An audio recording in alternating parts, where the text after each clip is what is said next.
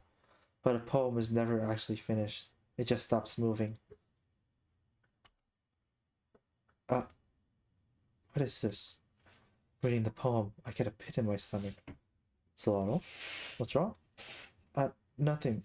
This poem feels completely different from everything Sayori's written. But more than that, I changed my mind.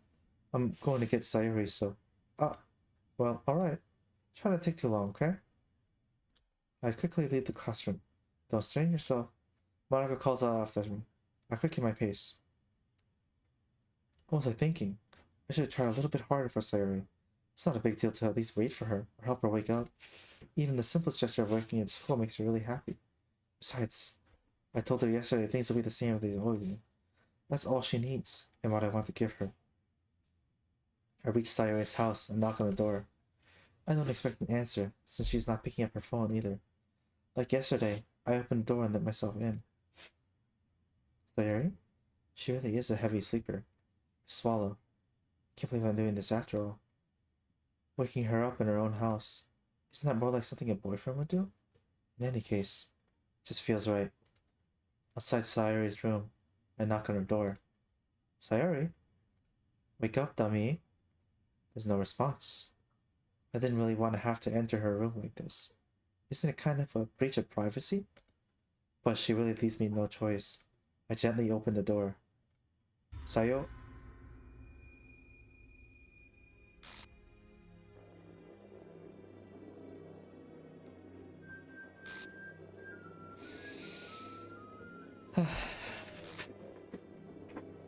Here's here.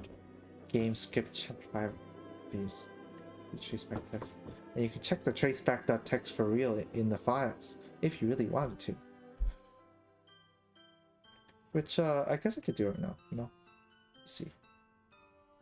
Well, I gotta find out where this thing is. You guys stare at this for a little bit.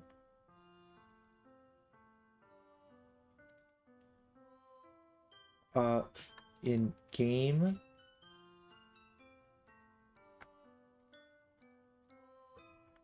You know what? I actually don't know. I just don't know where it is. Is it here?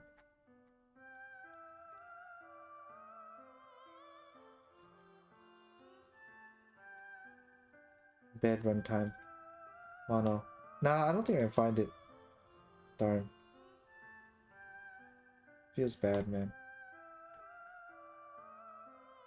Damn, this is what you come to? Welcome in Spiral. Yes, you came. Congratulations, you have seen. Welcome to Doki Doki Literature Club. You skipped the entire 3 hours of fluff that has been happening, and we got an impression. What the hell? What the hell? Is this a nightmare? It has to be. This isn't real. There's no way this can be real. Sorry, wouldn't do this. Everything was normal up until a few days ago. That's why I can't believe what my eyes are showing me. I suppressed the urge to vomit. Just yesterday, I told Sayori I would be there for her. I told her I know it's best, that everything will be okay. But why? Why would she do this? How could I be so helpless? What did I do wrong? Turning down her confession, that has to be what had pushed her over the edge. Her agonized scream still echoes in my ears. Why did I do that to her when she needed me the most? Why was I so selfish? This is my fault. My swarming thoughts keep telling me everything I could have done to prevent this. If I just spent more time with her, walked her to school, gave her what I know what she wanted out of our relationship, then I could have prevented this. I know I could have prevented this. Screw the literature club. Screw the festival. I just lost my best friend. Someone I grew up with. She's gone forever now. Nothing I do can bring her back. This isn't some game where I can reset and try something different. You check your loading screen. Oh, wait, can you? You can, right? If you load. Error. There we go. You try to load back to the previous thing. We're missing characters Sayori.care. So we cannot go back. The save file is correct, starting the game. Shit, don't start a new game. No, I wasn't ready to immediately do this. I just wanted to try the thingy. Shit, can I go back? Ah, I reset everything. Well, that's fine. You want to see the entire rest of that? There's plenty of other things. But you try to go back, they reset the game. I want to see you can see the main menu though.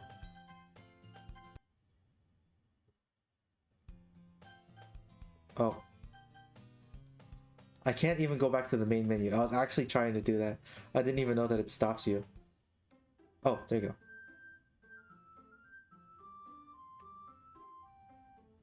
And there she is. Doki, Doki.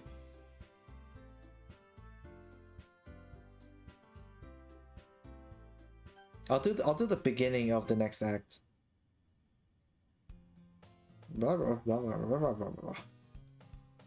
I've seen an annoying girl running toward me from the distance, waving her arm in the air like she's totally oblivious to any attention she might draw to herself. That girl is my neighbor, good friends since we were children. You know, the kind of friend you never see yourself making today, but this kind of works out because we've known each other for so long. We used to walk to school together on days like this. Starting around high school, she would oversleep more and more frequently, and I get tired of waiting out. But if she's gonna chase me like this, I almost feel better off running away. However, I just sigh and idle in front of the crosswalk and like mother catch up to me.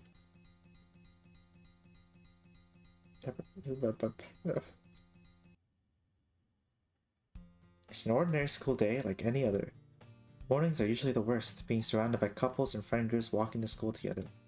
Meanwhile, I've always walked to school alone. I always tell myself it's about time I meet some girls or something like that, but I have no motivation to join any clubs. I'm perfectly content just getting by on the average while spending my free time on games and anime.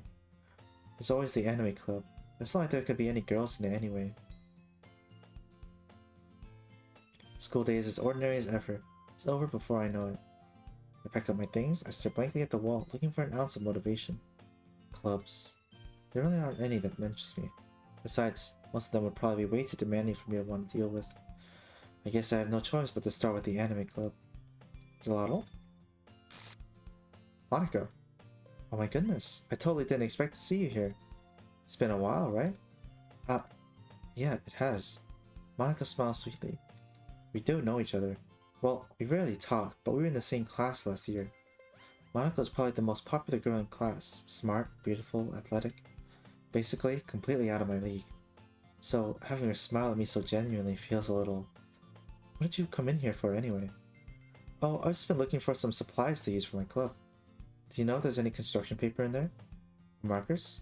I guess you could check the closet. You're in the debate club, right? About that. I actually quit the debate club. Really? You quit? Yeah. To be honest, I can't stand all the politics around the major clubs. Feels like nothing but arguing about the budget and publicity and how to prepare for events. I'd much rather take something I personally enjoy, make something special out of it. In that case, what club did you decide to join? Actually, I'm starting a new one. A literature club. Literature? That sounds kind of dull. How many members do you have so far? It's kind of embarrassing, but there are only 3 of us so far. It's really hard to find new members for something that sounds so boring. Well, I can see that. But it's really not boring at all, you know. Literature can be anything. Reading, writing, poetry. I mean, one of my members even keeps her manga collection in the Kobo room. Wait, really? Yeah, it's funny, right? She always insists that manga is literature too. I mean, she's not wrong, I guess. Besides, a member's a member, right? Did Monika say she? Hey, Zalato. By any chance, are you still looking for a club to join? I mean, I guess so, but in that case, is there any chance you could do me a big favor? I won't ask you to join, but if you could at the very least visit my club, it made me really happy. Please? I guess I have no reason to refuse. Besides, how could I ever refuse someone like Monika? Sure, I guess I could check it out. Awesome. You're really sweet, Zalato, you know that? It's nothing really. Shall we go then? I'll look for the material some other time. You're more important. And thus, today marks the day I sold my soul to Monika and her irresistible smile. I dejectedly followed Monika across the school and upstairs, a section of the school I rarely visit. Monika, full of energy, swings open the classroom door. I'm back. Will end soon. I'll brought a guest with me. A guest? Well, maybe I should save. Yeah. It's because there are the other. It doesn't matter too much. Let's just continue. Seriously, you brought a boy? I'm gonna kill the atmosphere. Don't be mean, Natsuki. But anyway, welcome to the club, Solato. All words escape me in this situation. This club is full of incredibly cute girls. So, let me guess. You're Monika's boyfriend, right? What? No, I'm not. Natsuki. Girl with a sour attitude, whose name is apparently Natsuki, is one I don't recognize. Her small figure makes her look like a first-year student. Anyway, this is Natsuki, energetic as usual. And this is Yuri, the vice president. It's nice to meet you. Yuri, who appears comparably more mature and timid, seems to have a hard time keeping up with someone like Natsuki. Yeah, it's nice to meet both of you. So, I ran into Solato in the classroom, and he decided to come check out the club. Isn't that great? Wait, Monika, didn't I tell you to let me know in advance before you brought anyone new? I was gonna... well, you know... Sorry. I didn't forget that, but I just happened to run into him. In that case, I should at least make some tea, right? Yeah, that'd be great. Why don't you come sit down, Solato? Curls over in a few desks and reads to form a table. Yuri walks to the corner room and opens the closet. Meanwhile, Monika and Natsuki sit across from each other. Still feeling awkward, I take a seat next to Monika. So, I didn't know you really plan on coming here. But Oya? Oya? Oya? Sefinari, welcome in. Thank you for following. So you came here from someone's raid, right? Welcome. We're almost done soon though. This is Act 2 of Doki Doki Literature Club, and I just want to find a good spot to stop. I'm not sure where. As president of the Literature Club, it's my duty to make sure the club fun and exciting for everyone. I'm surprised there aren't more people in the club yet. It must be hard to start a new club. You could put it that way. Not many people are interested in putting out all the effort to start something bad new.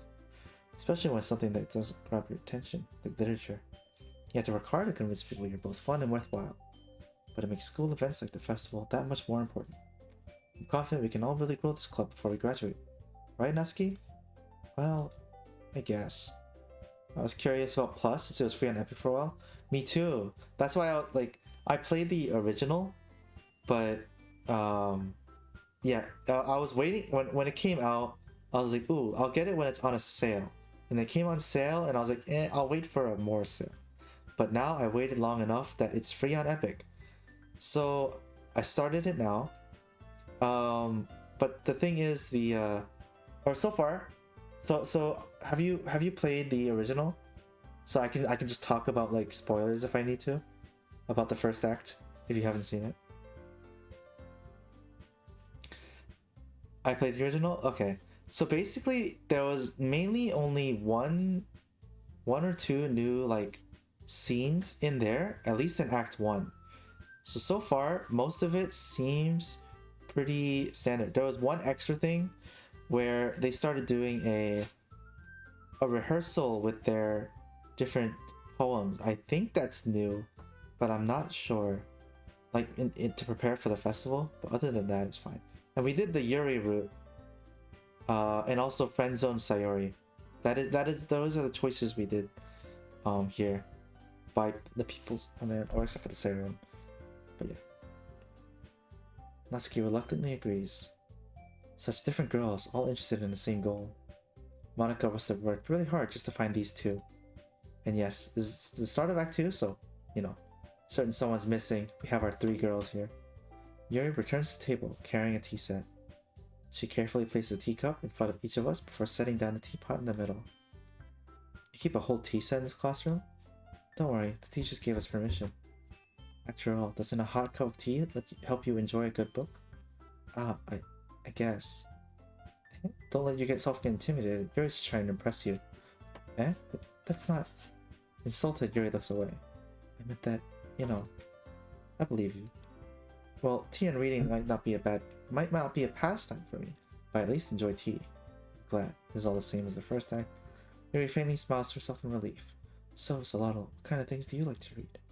Well, considering how little I've read these past few years, I don't really have a good way of answering them. Manga. I muttered quietly to myself, half joking. Natsuki's head suddenly perks up. Looks like she wants to say something. She keeps quiet. Not much of a reader, I guess. Well, that can change. What am I saying? I spoke without thinking after saying Yuri's sad smile. Anyway, what about you, Yuri? Well, let's see. Yuri traces the rim of her teacup with her finger. My favorites are usually novels that build deep and complex fantasy worlds. The level of creativity and craftsmanship beyond them is amazing to me. Telling a good story in such a foreign world is equally impressive. Yuri goes on, clearly passionate about her reading. She seemed so reserved and timid since the moment I walked in. It was obvious by the way her eyes light up that she finds her comfort in the world of books, not people. But you know, like a lot of things, stories with deep psychological elements usually immerse me as well. Isn't it amazing how a writer can so deliberately take advantage of your own lack of imagination to completely throw you for a loop? Anyway, been reading a lot of horror lately. I read a horror book once. I desperately grasped for something I can relate to at the minimal level. At this rate, Yuri might as well be having a conversation with a rock. I expect that from you, Yuri. It suits your personality. Oh, is that so? Really, if a story makes me think, or takes me to another world, then I really can't put it down. Surreal horror is often very successful at changing the way you look at the world, if only for a brief moment. I hate horror. Oh, why's that? Well, Natsuki's eyes dart over to me for a second. Never mind. That's right, you usually like to write about cute things, don't you, Natsuki? What? What gives you that idea? Left a piece of scrap paper behind last club meeting. Looked like you were just working on a poem called... Don't say it out loud! Get that back. Fine. Natsuki, you write your own poems? Yeah? Well, I guess sometimes. Why do you care? I think that's impressive. Why don't you share them sometime? No. Natsuki averts her eyes. You wouldn't like them. Not a very confident writer yet. I understand how Natsuki feels. Sharing that level of writing takes more than just confidence. There's form to writing is to writing to oneself. You must be willing to open up to your readers, exposing your vulnerabilities and showing even the deepest reaches of your heart. Do you have any writing experience too, Yuri? Maybe if you share some of your work, you can set an example and help Natsuki feel comfortable enough to share hers. I guess it's the same for Yuri. We all sit in silence for a moment. Hey, I just got an idea. How about this? Natsuki and Yuri look quizzically at Monika. Let's all go home and write a poem of our own. Then, next time we meet, we all share them with each other. That way, everyone is even. I mean, I thought it was a good idea. Well, I think you're right, Monika. We should probably start finding activities for all of us to participate in together. I did decide to take on the responsibility of vice president after all. I need to do my best to nurture the club as well as its members, so that Yuri becomes vice president after, because she's the next one, I guess. Besides, now that we have a new member, it seems like a good step for us to take. Do you agree as well as Lotto? Hold on, there's still one problem. Eh? What's that? Now that we've reached the most important topic, I bluntly come forth with what's been on my mind the entire time. I never said I would join this club. Monika may have convinced me to stop by, but I never made a decision. I still have other clubs to look at, and, I lose my train of thought. All three girls stare back at me with dejected eyes. But... Sorry, I thought... Eh? The girls exchange glasses before Monika turns back to me. I guess I need to tell you the truth, Solano. The thing is, we don't have enough members yet to form an official club. We need 4, and I've been trying really hard to find new members. And if we don't find one before the festival, I'm defenseless against these girls. How am I supposed to make a clear-headed decision when it's like this? I'll feel terrible for letting anyone down in this situation. Fine. Besides, the club itself seems pretty relaxed. So, if writing poems is the price I need to pay in order to spend every day with these beautiful girls. Alright. Okay, I've decided then. I'll join the literature club. One by one, the girl's eyes light up. Oh my goodness, really? Do you really mean that, Solano? Yeah, it could be fun, right? You really did scare me for a moment. I mean, if you really just left at all this, I'd be super pissed. Solano, I'm so happy. We can become an official club now. Thank you so much for this. You're really amazing. I'll do everything I can to give you a great time, okay? Thanks, I guess. Okay, everyone. I think with that, we can officially end today's meeting on a good note. Everyone remember tonight's assignment. Write a poem to bring the next meeting so we can all share. Monika looks over at me once more. Solano, I look forward to seeing how you express yourself. Eh? Yeah. Can I really impress the class star Monica with my mediocre writing skills? Or I feel the anxiety welling up inside me. Meanwhile, the girls continue to chit-chat as Yuri cleans up the tea set. I guess I'll be on my way then. Okay, I'll see you tomorrow then. Can't wait. With that, I depart the club room and make my way home. The whole way, my mind wanders back and forth between the three girls. Natsuki, Yuri, and of course, Monica. Will I really be happy spending every day in school in a literature club? Perhaps I'll get the chance to grow closer to one of these girls.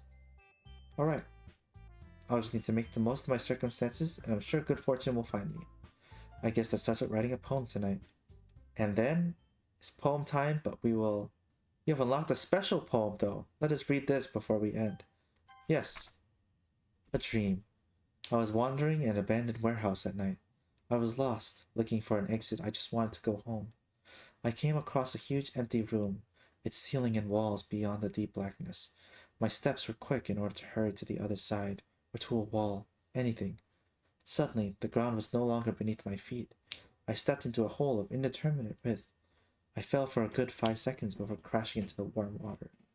Figuring out which way was up, I surfaced myself. The air was humid, and the sounds of my splashing reverberated endlessly.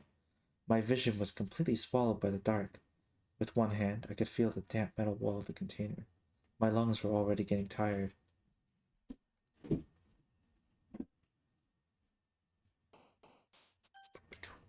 And now we only have 2 people to go for here. We'll save here. And we'll end on this.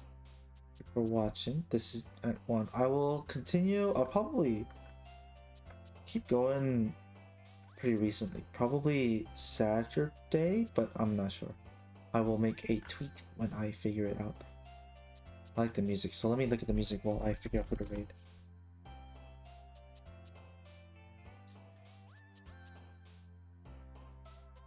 Bum, bum, bum.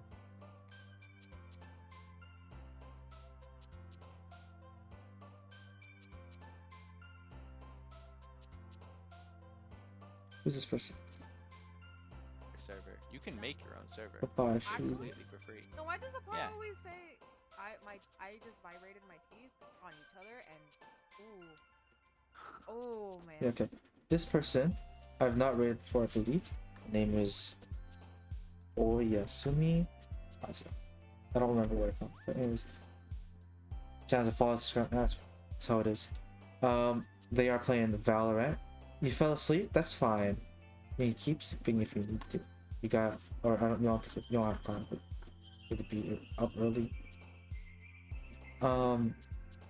Yeah, that's it for this. We finish Act 1. I'll do Act 2 later. Dinner? Still need dinner? That's crazy. Yeah.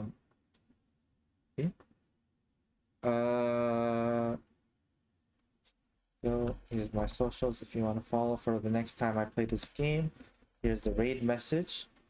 You know, but they are a follower subscriber only chat, it warns. So feel free to, you know, not need to if you don't need to. But anyways, that is all from me. Have a good night. Thank you all for watching. Bye bye.